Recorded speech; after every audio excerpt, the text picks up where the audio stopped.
नमस्कार मैत्रिणींनो, स्वागत आहे आपलं रश्मी ब्लॉगमध्ये। आज आपण बघणार आहे 40 साईजचं हे साधं ब्लाऊज। तुम्ही बघू शकता, सरळ पद्धतीनं आणि सोप्या पद्धतीनं सांगितलेलं आहे मी तुम्हाला। तुम्ही व्हिडिओ शेवटपर्यंत बघा आणि नवीन शिकणाऱ्या मैत्रिणींसाठी तर खूपच उपयुक्त आहे हा व्हिडिओ। तुम्ही शेवटपर्यंत बघा। चला तर आता जास्त वेळ न घालवता आपण ब्लाऊजची कटाई करूया। तुम्ही बघू शकता, मी 1 मीटर हा पूर्ण कापड घेतलेला आहे ब्लाऊजचा आणि आपल्याला अशाच साइडनं आथरून घ्यायचा आहे। बघू शकता, मी काट दाखवलेला आहे तुम्हाला, प्रत्येक व्हिडिओत सांगते मी। अशाच पद्धतीने ब्लाऊजची फिटिंग छान बसते। तुम्ही बघू शकता, मी इथं 11.5 घेतलेला आहे रुंदी। अशा 2-3 वेळा आपल्याला मोजून व्यवस्थित माप करून घ्यायचं आहे। पहिले आपण मागचा पार्ट कापून घेत आहे, त्याच्यामुळे मी रुंदी 11.5 घेतली आणि लांबी 15 घेतलेली आहे। आपल्याला 14 पाहिजे तयार, तर मी 15 घेतली लांबी। अशा पद्धतीने 2-3 वेळ मार्क करून घेऊ, त्याच्यामुळे आपलं माप सारखं हा झालेला आहे। आपला आता मागचा पार्ट हा आपण कापून घेत आहे। मागचा पार्ट कापून झालेला आहे। आता आपण समोरची साइड कापूया। सेम पद्धतीने समोरच्या साइडवर पण आपण तेवढेच माप टाकून घेऊया। 11.5 रुंदी आणि 15 इंच लांबी घ्यायची आहे आपल्याला। मी सांगितल्याप्रमाणे पूर्ण माप तर नाही बसत, तर आपण अशा पद्धतीने कटाई करूया। बघू शकता तुम्ही, मी इथं 13 घेतलेला आहे समोरच्या याची लांबी। आपण क्रॉसपट्टी नंतर कापणार आहे। आता आपण अशा पद्धतीने कापूया। मी इकडे समोरच्या साइडने बंद बाजूच्याकडून 12.5 घेतलेला आहे आणि दुसऱ्या साइडने 13 घेतलेला आहे। तुम्ही बघू शकता, थोडीशी तिरकस आपली हे माप येऊन जाते, कारण क्रॉसपट्टी आपण नंतर कापणार आहे।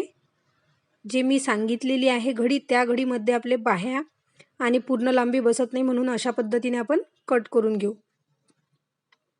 क्रॉसपट्टी आपण नंतर कापणार आहे। हा मागचा पार्ट झालेला आहे आपला आणि हा समोरचा।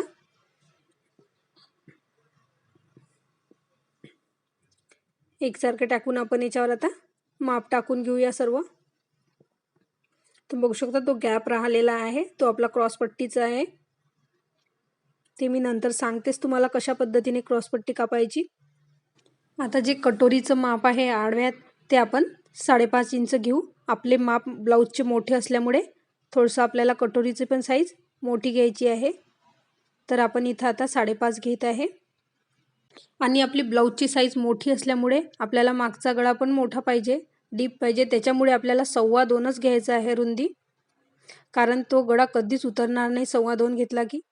तुम्ही बघू शकता, मी समोरचा गळा 2.25 घेतलेला आहे आणि लांबीला 6 घेतलेला आहे। अशा पद्धतीने मी बॉक्स आखून घेतला। तो गळा 6चा कमी होत होता, म्हणून मी 6.5 घेतलेला आहे। इथं दिसत आहे तुम्हाला, डबल मार्जिन केलेली आहे। आणि इथं शोल्डर घेतलेला आहे मी 3 इंच आणि आर्महोल घेतलेला आहे 6.25। अर्धा इंच आपलं शिलाईत जाते, मग शोल्डर तयार होऊन आपल्याला 2.5 मिळते। तुम्ही बघू शकता, बॉक्स आखून घेतलेला आहे मी।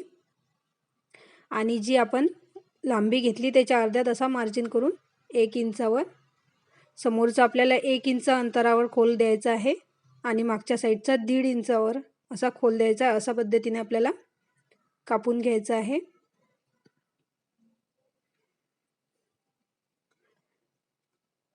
समोरचा आपल्याला खोल जास्त पाहिजे, त्याच्यामुळे आपण 1 इंचावरच घेत असतो। आणि अशा पद्धतीने थोडासा गोल आकार देऊन कटोरीचं आखून घेतलेलं आहे आपण।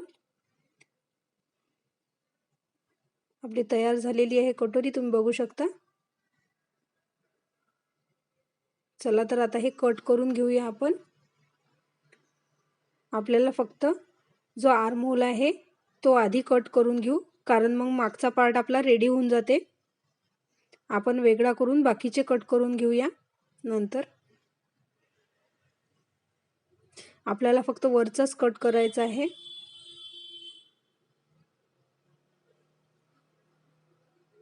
आणि अशा पद्धतीने आपण गळ्याचं मार्जिन करून घेऊया।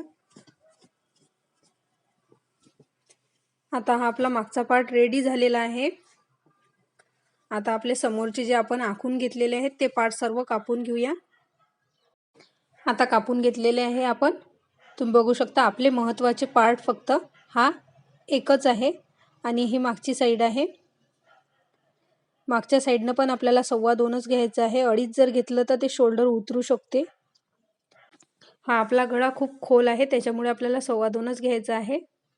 मी परत याच्यासाठी सांगत आहे मैत्रिणींनो की तुमच्या लक्षात आलं पाहिजे म्हणून. तुम्ही बघू शकता मी 10.5चा गळा घेतलेला आहे कारण अर्धा इंच आपलं शोल्डरमध्ये जाते म्हणून तो तयार 10चा होऊन जाईल आपला गळा. तर मी इथं 10.5 घेतलेला आहे आणि हा गळा मला थोडासा चौकोन आकारमध्ये द्यायचा आहे. अशा पद्धतीने मी हा आखून कापून घेत आहे. मैत्रिणींनो तुम्हाला असेच नवीन व्हिडिओ पाहायचे असतील तर माझ्या चॅनलला सबस्क्राईब करा म्हणजे तुमच्यापर्यंत ते व्हिडिओ येतील नवीन. आणि मागच्या व्हिडिओमध्ये आपण शिवायचं कसं हे सर्व सांगितलेलं आहे सविस्तरपणे आणि पायपिंगचा पण मी व्हिडिओ टाकलेला आहे तुमच्यासाठी. तुम्ही जाऊन बघू शकता कारण तशा पद्धतीने पायपिंग घेतली तर आपला शोल्डर उतरणार नाही. तुम्ही बघू शकता अशा पद्धतीने आपण बाहीची घडी टाकलेली आहे. मी सांगितल्याप्रमाणेच तो काठ आपला एकदम साईडने गेला पाहिजे आणि आपल्याला बाही 6.5ची पाहिजे लांबीला आणि रुंदीला आपल्याला थोडंसं कमी पडत आहे त्याच्यामुळे जॉईंट लागतो. तर आपण जॉईंट लावायचा कारण त्याच्यामुळे फिटिंग खूप छान बसते. अशा पद्धतीने कापले की थोडासा जॉईंट लावलेला परवडला. बघू शकता 3 इंच मी खोलवर घेतलेला आहे आणि फिश कट देत आहे याला. 6.5 घेतलेली आहे मी बाही. आपलं व्हिडिओमध्ये थोडंसं हे झालं दिसत नाही आहे त्याच्यामुळे. अशा पद्धतीने आखून घेतली. जॉईंट नंतर देऊ आपण त्याला. 3 इंचावर खोल घेऊन असा फिश कट दिलेला आहे मी. आपण कापून घेऊ आणि जॉईंट लावायचा मी तुम्हाला मागच्या व्हिडिओत तर सांगितलंच आहे कशा पद्धतीने बाहीला जॉईंट लावायचा. आपली ही बाही रेडी झालेली आहे. आता राहिलेला आहे आपलं कटोरी. चला तर कटोरी कट करून घेऊया आधी. मी ही कटोरी तयार केलेली आहे मैत्रिणींनो. तुम्हाला जर याचा फुल व्हिडिओ पाहायचा असेल तर मला कमेंटमध्ये कळवा. मी नक्की तुमच्यासाठी हा व्हिडिओ तयार करेल. ही कटोरी मी अशी वापरते जे कटोरी आपल्याला मोठी पाहिजे त्याचा थोडासा अशा पद्धतीचा गोल आकार थोडासा मोठा करून घेते म्हणजे ती एकच कटोरी सर्व मापांना चालते. तर सर्व पार्ट झाले आपले रेडी. आता राहिलेली आहे क्रॉसपट्टी. आता आपण क्रॉसपट्टी कापून घेत आहे. आपल्याला जी रुंदी घ्यायची आहे तेवढीच रुंदी घेऊ आपण 11.5 आणि उंची घ्यायची आहे आपल्याला 3.5 आणि इकडनं घ्यायची आहे 3. बघू शकता अशा पद्धतीने मी हे क्रॉसपट्टी काढून घेतलेली आहे. थोडीशी जास्त घेतली तरी चालेल कारण क्रॉसपट्टीला दोन्हीकडून शिलाई येते त्याच्यामुळे थोडीशी आपली शिलाईमध्ये जास्त जाऊ शकते. अशा पद्धतीने तुम्ही जर क्रॉसपट्टी कापून घेतली तर खालच्या साईडनं आपल्याला शिलाई मारायची गरज नाही. दोनच शिलाई मारावं लागतील आपल्याला वरच्या साईडने. खालच्या साईडने पूर्ण बंद असल्यामुळे आपल्याला शिलाई टाकायचं काम नाही पडत त्याला. आणि आपला कापड पण यूज झालेला आहे बाह्यात. अशा पद्धतीने क्रॉसपट्टी जर कापली आपण तर. आणि दुसरी या साईडनं मी कापून घेत आहे. आणि राहिलेला आहे प्रश्न आपला जो पायपिंगचा. तो पायपिंगसाठी आपण ह्या पट्ट्या तयार करून घेत आहे. अशा पद्धतीने आपण ह्या पट्ट्या तयार करून घेऊ. तिरप्यामध्ये ह्या कापून घेऊया.